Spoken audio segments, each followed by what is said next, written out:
আসসালামু আলাইকুম। আজকে আমি সাম্প্রতিককালে একটা বিশেষ সবচেয়ে আলোচিত একটা বিষয়ের উপরে আমি কিছু কথা বলতে চাই। সেই আলোচিত টপিকটা হলো শরিয়া ল। আসলে এই আমার আজকের আলোচনার বেস লাইন হলো 1995 সালে আমি তখন মালয়েশিয়া ইন্টারন্যাশনাল ইসলামিক ইউনিভার্সিটিতে পড়াশোনা করছি। সে সময় মালয়েশিয়ার একটা স্টেট ক্লান্তান রাজ্যে হুদুদ ল ইমপ্লিমেন্টেশনের উপরে প্রস্তাবনা করা হয়। তো হুদুদ ল হলো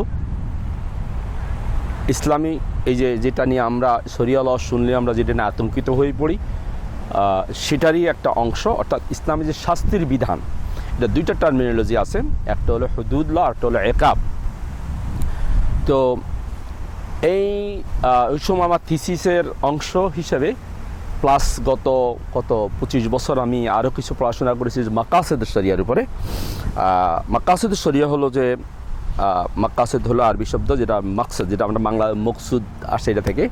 উদ্দেশ্য, একটা জিনিস আপনার উদ্দেশ্য কী, সেই মকসুদ, অর্থাৎ এটার এই শরিয়ার আসলে লক্ষ্যটা কী, কেন ইসলামী শরিয়া প্রয়োজন।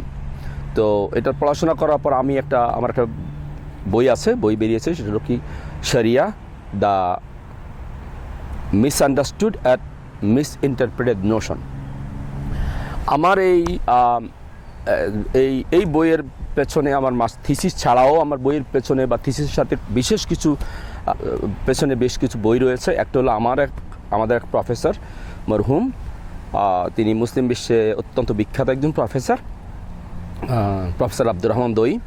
তিনি আমার সরাসরি উস্তাদ ছিলেন, প্রফেসর ছিলেন মালয়েশিয়াতে। আমি letter development of Islamic thought and early development of Islamic thought, এই দুইটা বিষয়ে আমি ওনার ক্লাস নিয়েছি। তার একটা বই আছে, বইটা হলো যে শরিয়া দ্য ইসলামিক ল।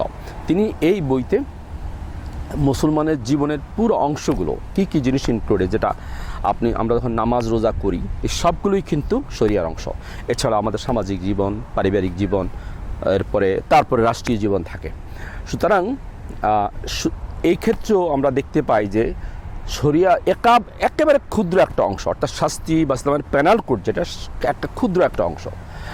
এছাড়া একজন বিখ্যাত ইসলামিক চিন্তাবিদ ছিলেন, তার নাম ছিল ইমাম শাতিবি। তার একটা বিখ্যাত বই আছে, বইটার নাম হলো আল মুওয়াফাকাত। এই মুওয়াফাকাত বইয়ের একটা বিশেষ অংশ, একটা উল্লেখযোগ্য অংশ হলো মাকাসেদ শরিয়া। তিনি সেখানে মৌলিকভাবে শরিয়ার উদ্দেশ্য, মাকাসেদ শরিয়া অর্থ হচ্ছে শরীয়তের উদ্দেশ্য, অর্থাৎ কেন এই শরীয়তটা প্রয়োজন বা কেন আল্লাহ পাক আমাদের শরীয়ত দিয়েছে। উনি মৌলিকভাবে যে কথাটা বলেছেন যে মানুষের মৌলিক চাহিদা পূরণটাই হলো শরিয়া। শুধু চাহিদা, উনি এখানে 3টা ভাগ করেছেন। উনি তার ভাষায় জরুরিয়াত, হাজিয়াত এবং তাহসিনিয়াত। অর্থাৎ জরুরিয়াত হলো একান্ত প্রয়োজনীয় মানুষের মৌলিক নিডগুলোর, মৌলিক প্রয়োজনগুলো। আর হাজিয়াত হলো যে জিনিসগুলো প্রয়োজন তবে না হলে মানুষের চলে। আর 3 নম্বর তাহসিনিয়াত, যেটা লাক্সারি বা বিলাস। তিনি বলছেন যে জরুরিয়াত যেটা, অর্থাৎ যে জিনিসগুলো না হলে নয়, সেগুলোর সমস্যার সমাধান করাই হলো শরিয়ার মূল উদ্দেশ্য। এবং তিনি এখানে আরও ক্লারিফাই করেছেন, তিনি 5টা ক্যাটাগরি দিয়েছেন।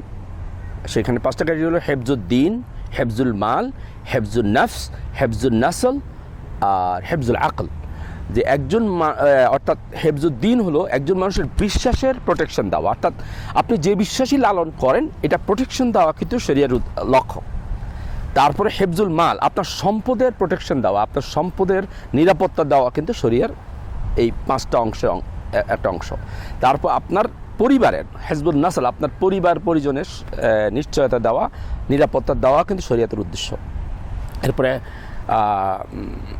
হেফজুল আকল এবং চিন্তার স্বাধীনতা বা বাক স্বাধীনতা, যেটাকে আমরা এখন ওয়েস্টার্ন ওয়ার্ল্ড বলতেছে ফ্রিডম অফ স্পিচ, এটা স্বাধীনতা দেওয়া। সুতরাং আমরা যদি এখানে যে সামারি করি, এটাই ইমাম শাতিবির কথা অনুযায়ী যে শরিয়া হলো বেসিকলি মানুষের এসেনশিয়াল নিডগুলো, একান্ত প্রয়োজনগুলো সমস্যার সমাধান করাই হলো শরিয়ার মূল উদ্দেশ্য। এবং যেটা তিনি 5টা নিড বলেছেন এবং জরুরি বিষয়গুলো। আর আমার ওস্তাদ যে আব্দুর রহমান দই স্যার, যে কোনো লোক আপনারা দেখে নিতে পারেন বইটা, শরিয়া দ্য ইসলামিক ল। এছাড়াও আপনাদের প্র্যাকটিক্যালি আমরা দেখি, যেটা নিয়ে আমরা শঙ্কিত, আমরা যদি যেটা আমি বললাম যে একজন মুসলমানের ব্যক্তিগত জীবনে, পারিবারিক জীবনে, সামাজিক জীবনে বা রাষ্ট্রীয় জীবনেও যতগুলো কাজ আমরা করি, as long as not against Islam, এগুলো এবং বা ইসলামের অ্যাপ্রুভড, এগুলোই কিন্তু শরীরের অংশ।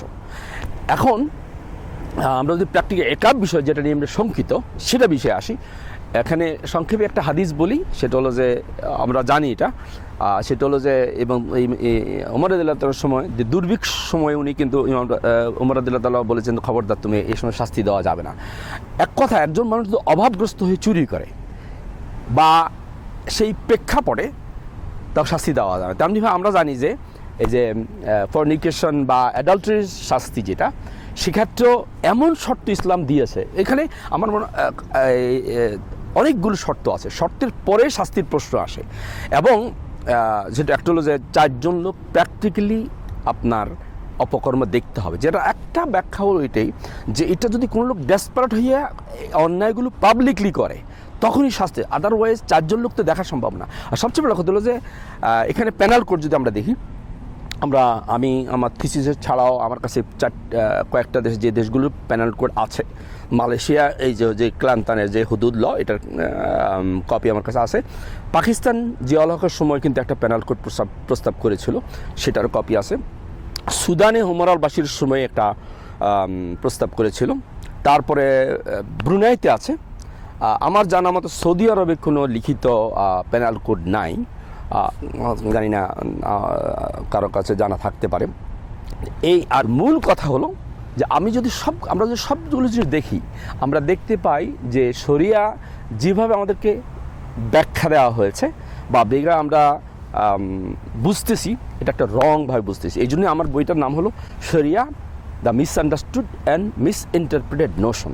সুতরাং আমি মনে করি কোনো মুসলমান এটা নিয়ে শঙ্কিত হওয়ার কিছু নাই, বা আমি শরিয়া বিশ্বাস করি না বলতে পারি না। যদি আপনি শরিয়া বিশ্বাস করে না বলেন, তাহলে কিন্তু আপনি আসলে আইদার কিছুই বুঝতেছেন না, অথবা আপনি এগুলো কিছুই মানেন না। যেমন আপনি যে নামাজ পড়েন, এই নামাজও শরিয়ার অংশ, রোজা রাখেন সেটা শরিয়ার অংশ, আপনি মুসলমান হিসাবে যতগুলো কাজ করেন সবগুলোই কিন্তু শরিয়ার অংশ।